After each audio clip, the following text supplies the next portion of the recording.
Here's the truth.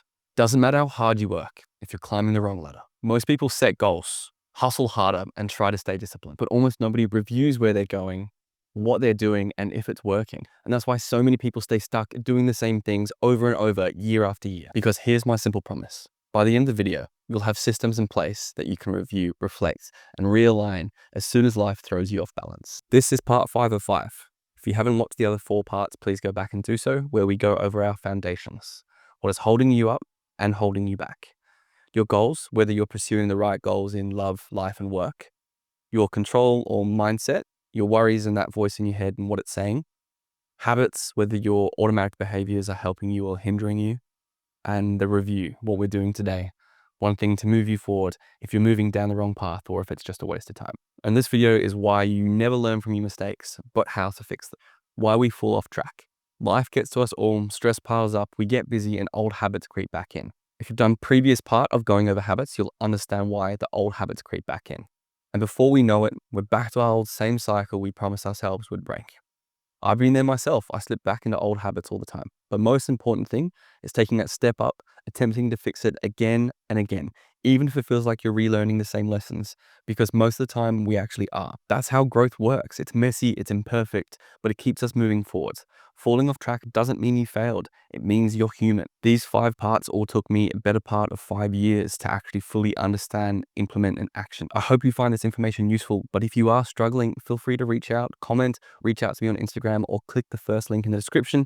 We can work through your challenges that you're facing. I'm so confident in this. It does come with a fully 100% money back guarantee. So you either see change or you don't pay a single thing. Because these are the systems that have helped me and countless others. And you can do this all by yourself, or with a helping hand, you can achieve this quicker. So this is the reset formula. Anytime that you feel like you might have gone off track a little bit too much, come back here. We want to pause, reflect, realign, and act. We want to pause, stop the spiral, remove the guilt. Take a moment to breathe and separate the emotion from the action. When we're in it, it's really hard to take that step back. If you hear that voice inside your head yelling and screaming at you, it's a good time to take a pause. Step 2 is reflection. Ask yourself what worked, what didn't, how did things happen? Look at the facts, not the feelings. Step 3 is realigning. Adjust your goals, your routines, your expectations if needed. Make small steps easier and clearer. And finally, step 4, acting upon it. Take one simple action today. Build momentum back slowly and steady. When I first actually started trying to improve my sleep, I crashed after the first 2 weeks of early mornings. Instead of quitting, I used the formula. I paused, forgave myself, reflected on what happened. I had a late night at work and realigned with a more realistic bedtime. I then acted upon it, putting my phone away, making sure I was putting some good sleep measures in place. And I focused on the next day, not the whole week ahead. I focused on the next step, the next action. Pause the video now, write down where this applies to your life, and leave it in the comments below so you can share it with others. But the reflection process is not about always being broken and seeing what's wrong with the world or yourself. I want you to write down now on a piece of paper 3 things that went well this month, as well as old habits that you've completely broken and challenges you've recently overcome. For so many of us, we're always moving forward onto the next goal, the next achievement, that we don't take stock of how far we have come. Progress really does feel invisible until you stop and notice it. So take the next 30 seconds right now to jot down this before we continue. So we're coming up to the exercises for today. So get your nice big A4, A3 piece of paper out, get your notebook out. I'm going to go through these step by step. Take your time, listen to some music, and we'll move through them together. All these activities I want you to do at your own pace, in your own style and own way. There's no perfect way to do this. You can write down a paragraph, a sentence, or a phrase. This might take some people 10 minutes, it might take people 10 hours. But give it time, review how you feel, and look back over the span of the next 3, 6, 12 months and keep doing the tasks to see how much has changed. Step 1 is reflection. Who am I? Who am I to others? Do my actions match my identity? What do I do to give back to myself? What activities could I enjoy that I'm maybe not doing? And is my version of self-care positive or negative? We're just wanting to take a little bit of an overview look, a bit of a snapshot of who we are, what we're doing, and what we're doing to take care of ourselves. So just write the title, express it in your own way, and come back to the video once you're ready. The second activity, or step 2, is emotional awareness.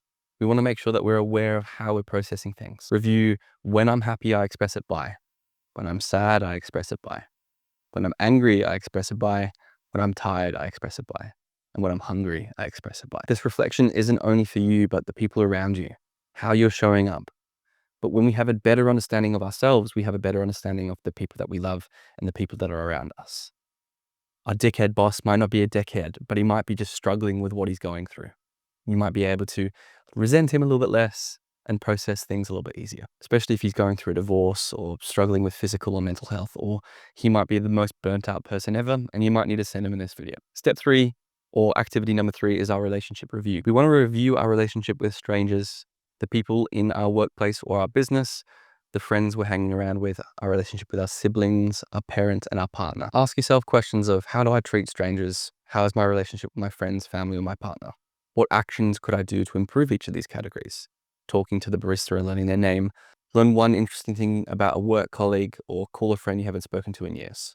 I want you to go through and add a number to all of these, from 1 to 10, see what needs to be improved and what doesn't. Step 4, we're going to take a bit of review of our success and what success means to us. My definition of success is take some time, review it out, think about it. Success is important to me, or am I chasing it to impress others? And why? And what would my ideal normal day look like? For me, I always wanted the flashy job and the big house and fancy clothes until I realized those things didn't make me happy. What I truly wanted was to be a dad who could pick his kids up from school, cook them dinner, maybe take a Monday morning off to see a friend who's in town, and not stress about paying bills. I don't want luxury, holidays, or crazy things, just freedom, family, and peace. Activity number 5. We're doing a full review over the last 4 parts that we've gone over. We've got our foundations, our goals, our mindset, and our habits. For foundations, I want you to pick one pillar. And I want you to focus on what you've learned the most about that pillar and how to improve it. For goals, I want you to focus on what your main goal is, how it will make you feel, and what 3 things you can do to achieve that. With mindset, I want you to review what your internal voice has been holding you back by saying. It tells you that you can control this when you actually can't, because you're trying to do this. And habits, I want you to focus on one habit and what 3 things you can do to change or strengthen that habit. Moving on to the 6th activity, which is future setting. We've got 3 months, 12 months, and 3 years. I will be, I will have, and I will feel across the board for each. We want to make sure that we're pointing the ship in the right direction. In 3 months' time, what will things look like? In a year's time, how will my life have changed? In 3 years, what would that be as well? This activity, I find that I always come back to. I did this in 2019, 2020, 21, 23, and now 25. So I've got so many points of reference to look back at and to go, oh, I can't believe I thought that was what I wanted and this was what I wanted. And to see, wow, I've actually achieved so much in that short term. And finally, the 7th and final reflection point. The most important thing I've learned through this 5-part series is, and share your answer in the comments below.